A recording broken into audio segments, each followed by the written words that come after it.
の大鳥居でございます。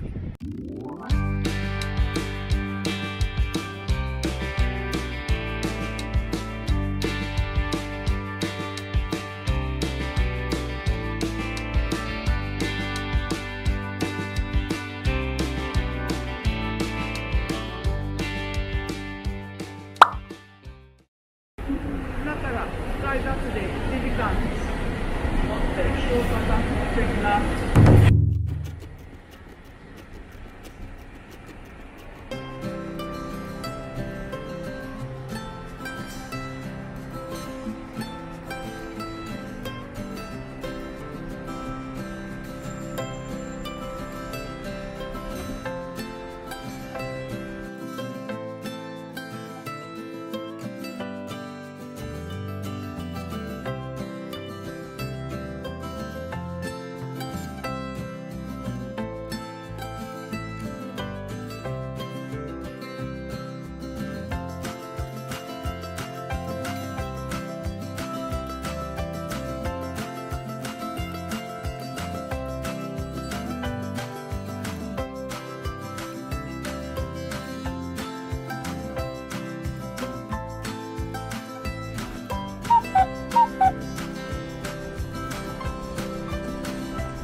これ予約番号で。はい、お二人様です。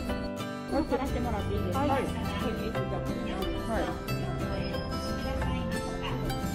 はい。寒いとね、ちょっと寒かったかもしれない。寒いとね、ここの方がいい。あ、ありがとうございます。あ、はい。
二人様、お手帳をお持ちなんですかね。はい。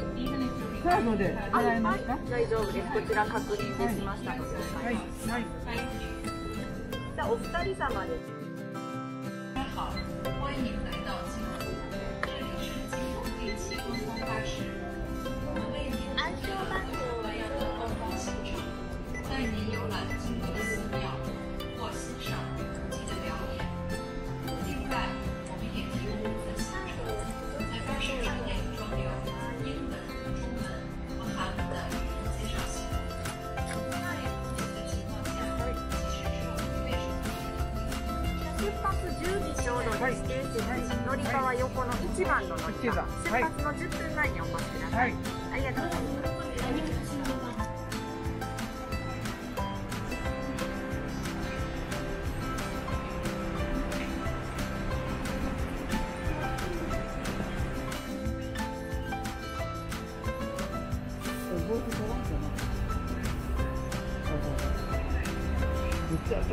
福岡の夜ね。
よく見えるね。あ、これは見える。前より。あ、これは。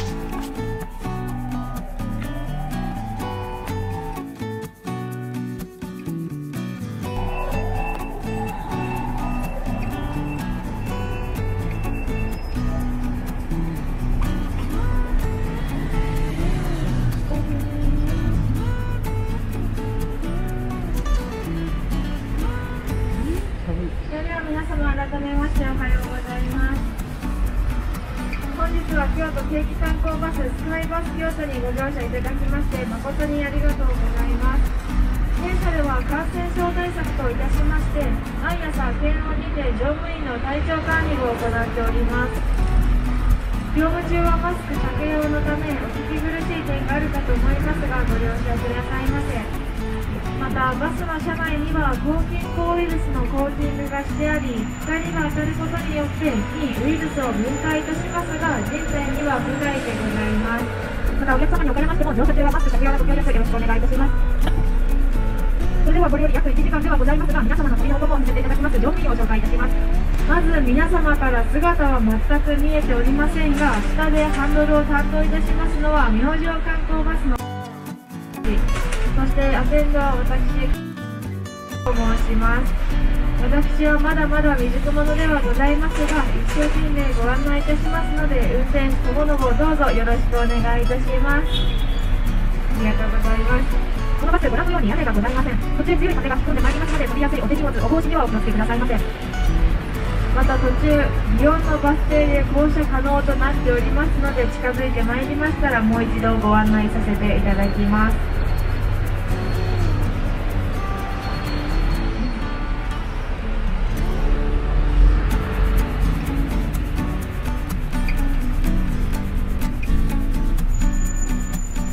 それでは皆様少し上の方をご覧くださいませ。本日ちょっと朝走ると寒いかもしれないんですがとてもいい天気でございますね。365日同じ空はないと言われておりますので空を見ながらスカイバスならではの旅をお楽しみくださいませ。またこれより京都市内走ってまいりますがこのバス赤くてとても目立ちますので街行く方々が目に留めてくださいます。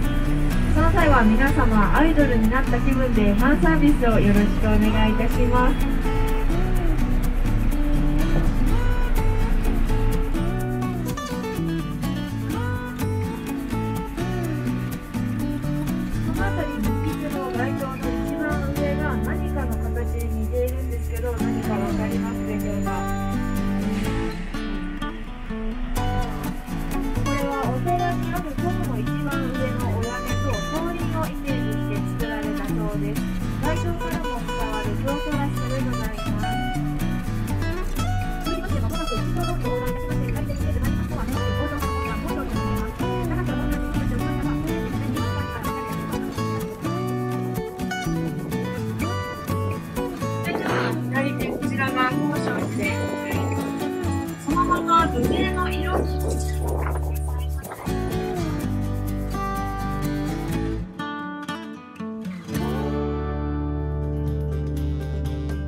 今から740年ほど前に神社上人のお子様各神理がお父様のお孫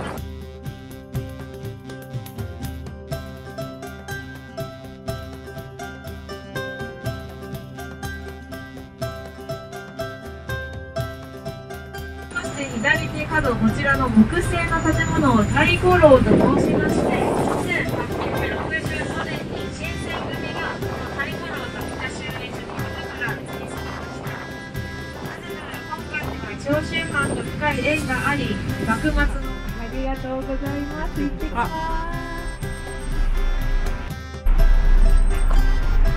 進み始めましたら行ってきますと手を振って出発したいと思います。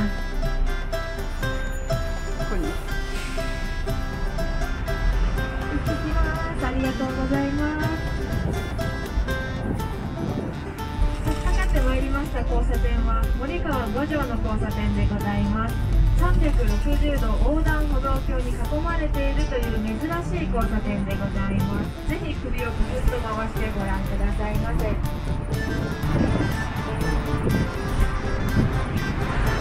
地図の道幅も広いんですけどなんともとても狭い道路となっております。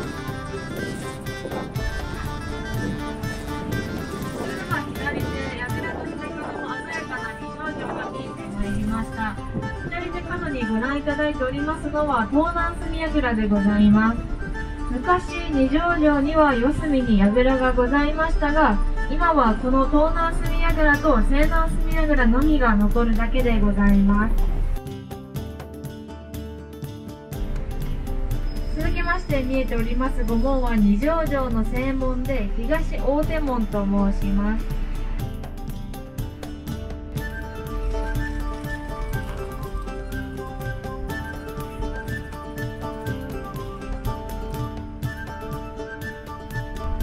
左手二条城の方が手を振ってくださっています。ありがとうございます。二条城東西約600メートル、南北約400メートル。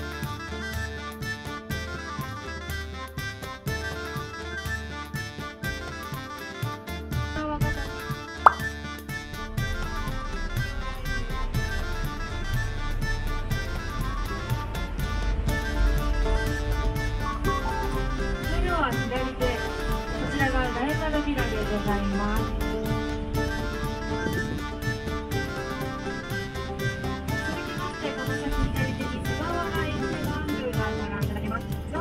これより4つ以上の選択があったところと伝えられております。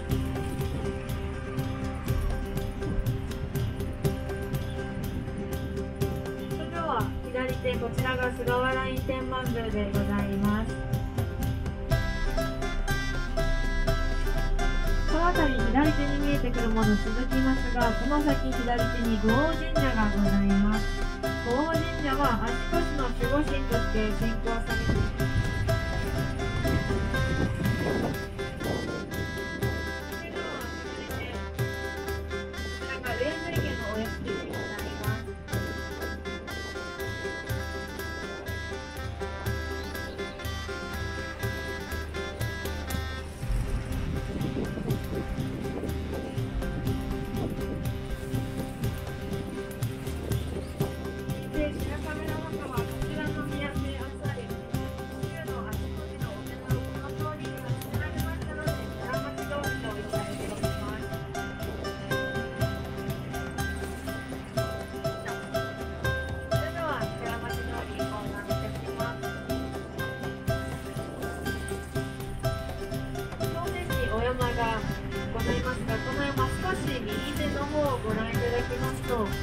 ちょっと見えづらいんですけど、大の字が刻まれているのをお分かりいただけますでしょうか。こちらは如意ヶ岳東山の大文字でございます。毎年8月16日の裏盆の夜に少量のテレビとして火が灯されます。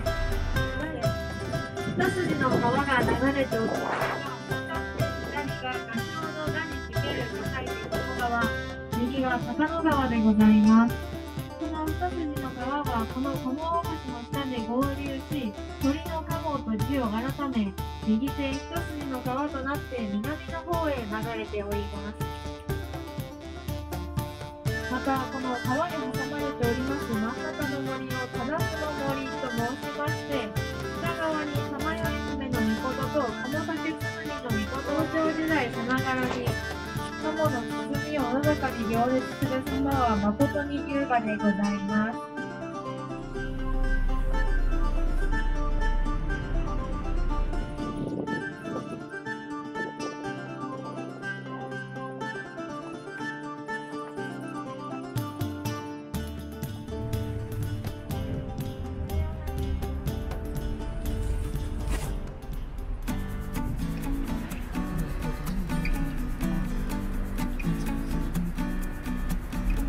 この辺りから左手にご覧いただけますのは、京都市民の命の水とも言われる琵琶湖疏水でございます。明治18年に京都府知事稲垣文道が浜で活動の疏水計画を採用し、明治23年に琵琶湖と鴨川を結ぶ約20キロの運河が完成いたしました。まもなく左手にご覧いただけますのは恵比寿川発電所でございます。最初、元年3月に建設が開始されまして、第2次琵琶湖疏水の完成に伴いまして運転が開始されております。現在は関西電力の発電所で施行されております。工事は60万円ですが、最後に許可された発電所として約1月の825万円の工事となり、現在のお金に換算いたしますと約1兆円費やしたそうです。この疏水の完成で明治24年には我が国最初の水力発電所ができ、明治28我が国最初の路面電車も走るようになりました。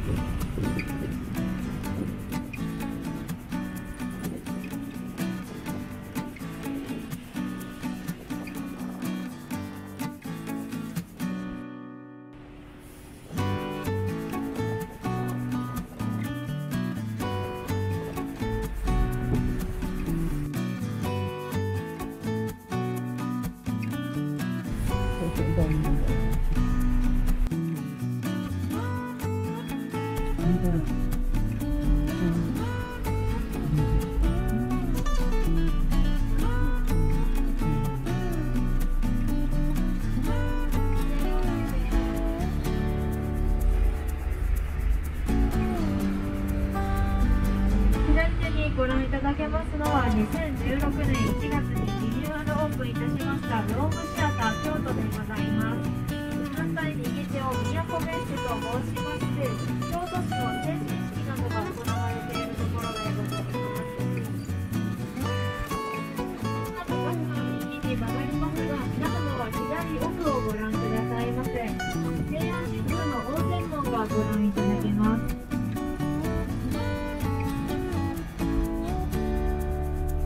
それでは左奥ご覧くださいませ。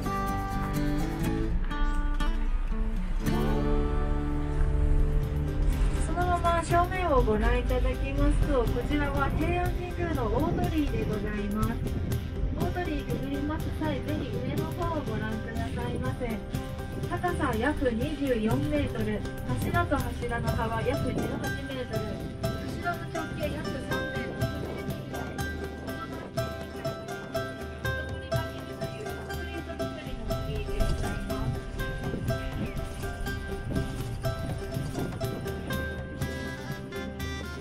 この先ほどいたします通りは昔の東海道通称通りでございます。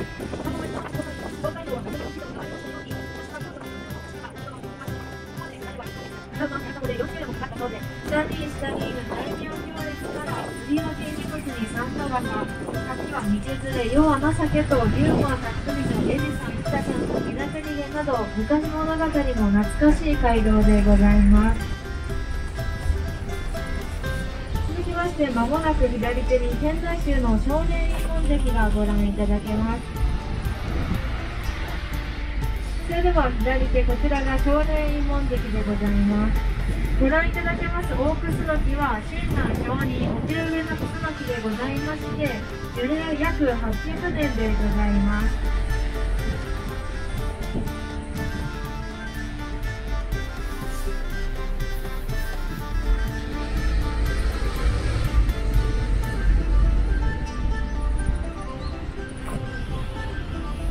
この辺りから左手に続いておりますのは浄土宗の総本山知恩院でございます。まもなく左手に大きな御門がご覧いただけます。こちらは知恩院の山門で、高さ石段の下から32メートル、御門だけでしたら24メートル、幅約50メートルございます。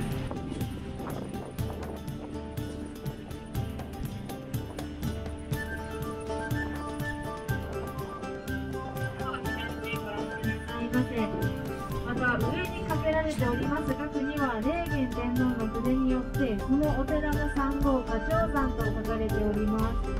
あの額を下に下ろしますと畳2畳分あると言われ、それだけに山門の大きさがよくお分かりいただけると思います。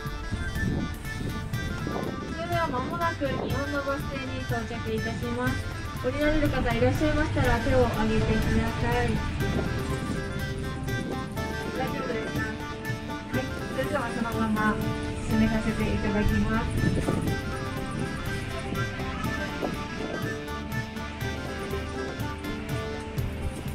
先ほどから大きなものが続いてまいりましたが、正面にご覧いただけます小さな御門は知恩院の神門でございます。神門くぐります際、ぜひ手を挙げてみてください。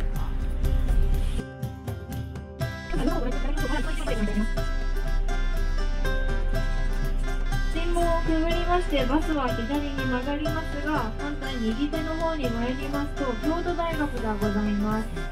京都大学は東京大学に次いで明治30年に開校され、現在は工学部と総合人間学部、大学院を合わせますと約2万人の学生さんが学んでいらっしゃいます。また日本で初めてノーベル賞を受賞された湯川秀樹さんほか、現在10名の方が京都大学ゆかりの方でございます。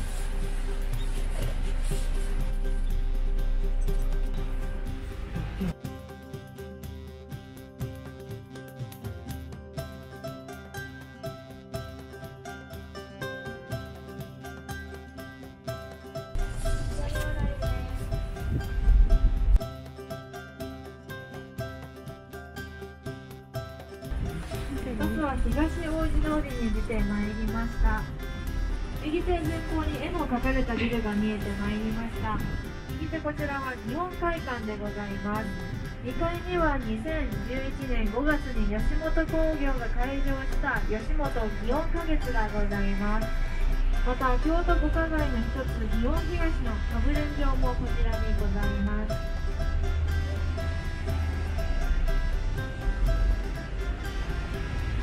続きまして左手前方に見えてまいりました砂毛のお社は祇園のお社八坂神社でございます。今から1130年ほど前に清和天皇が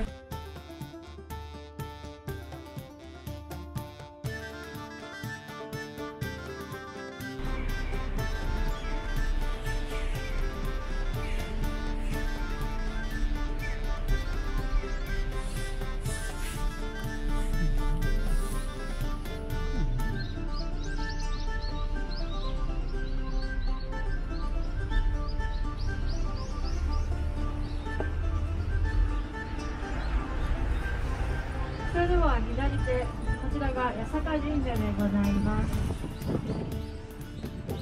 まずは東大路通りとお別れいたしまして、四条通りに出てまいりました。まもなく左手に赤壁の建物がご覧いただけます。こちらは祇園寿司のお茶屋さんの一日になります。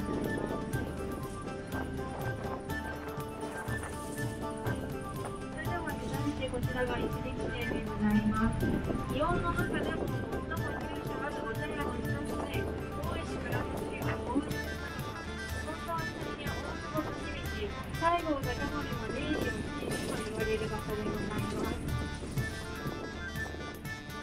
まもなく左手に我が国最古の劇場南座がご覧いただけます。建物は昭和4年に建てられ、平成3年にお化粧直しが行われております。京都の師走の風物詩、吉例顔見世興行は毎年11月下旬から12月下旬にかけてこの南座で行われます。また11月20日前後の吉日、顔見世興行に出演する役者の名前が書かれた招き看板がこの南座正面に上がります。今年のこの招き看板は11月25日に廃止となり、現在は南座のみとなっております。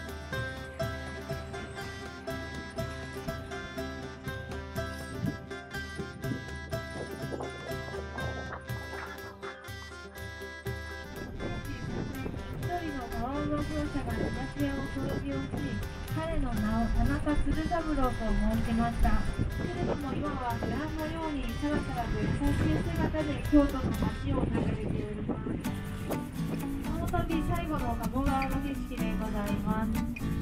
この右手を昔は六条河原と申しまして、お芝居で有名な石川五右衛門が愛知とともに釜入りの刑に処せられたところでございます。石川や浜の政子はつけるとも世に盗人の種はつきまじ、やはり子供が可愛いのが一緒で、最後までその子を両手で高く差し上げていたそうです。まもなく横断いたします河原町通り右手の方に参りますと、東本願寺の別邸商店園がございます。昔は土塀の周りに空鉢を植えられておりましたので、四国亭とも呼ばれ、古く平安の昔は坂の方のに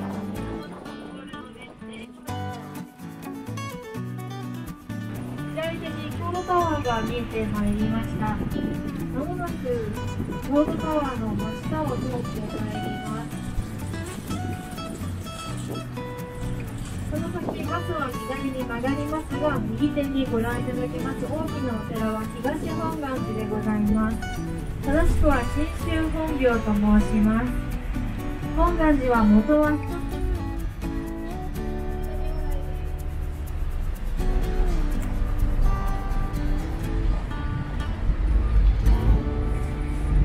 右手上に京都タワーがご覧いただけます。京都タワーは昭和39年12月に完成いたしました。地上131メートルございます。京都の一円の俵屋根を波に見立て、それを照らす灯台をイメージして建てられました。131メートルと申しますのは、当時京都市民の人口が約131万人だったからでございます。ちなみに現在京都市民の人口は約147万人でございます。また正面の京都駅ビルご覧いただきますと、京都タワーがきれいに反射しております。これは意図的に作られたものではなく、たまたまこんなきれいに反射したそうです。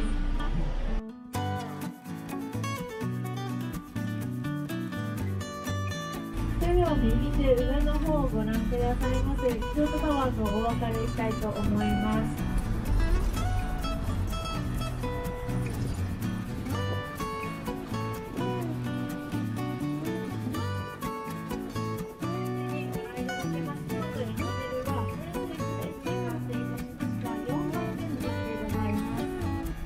60メートル、東西480メートル、地上16階、地下3階建ての大きな駅でございます。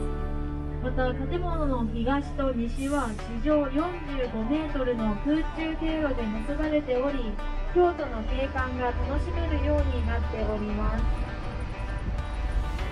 総工費は約1500億円で原宏さんが設計されました。最後まで熱心にお聞きくださいまして誠にありがとうございました。ありがとうございます。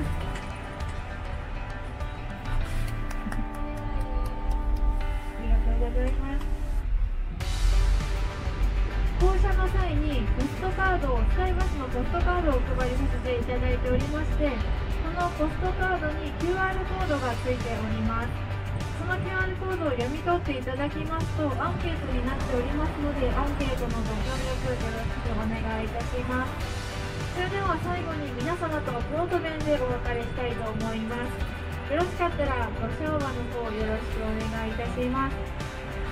本日は京都定期観光バススカイバス京都にご乗車いただきまして誠にありがとうございました。それではおおきにほなさいならせーのお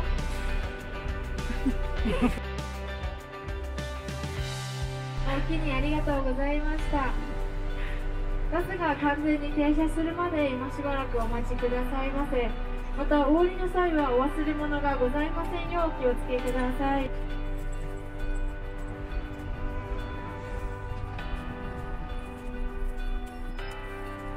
それでは到着いたしました。足元お気をつけください。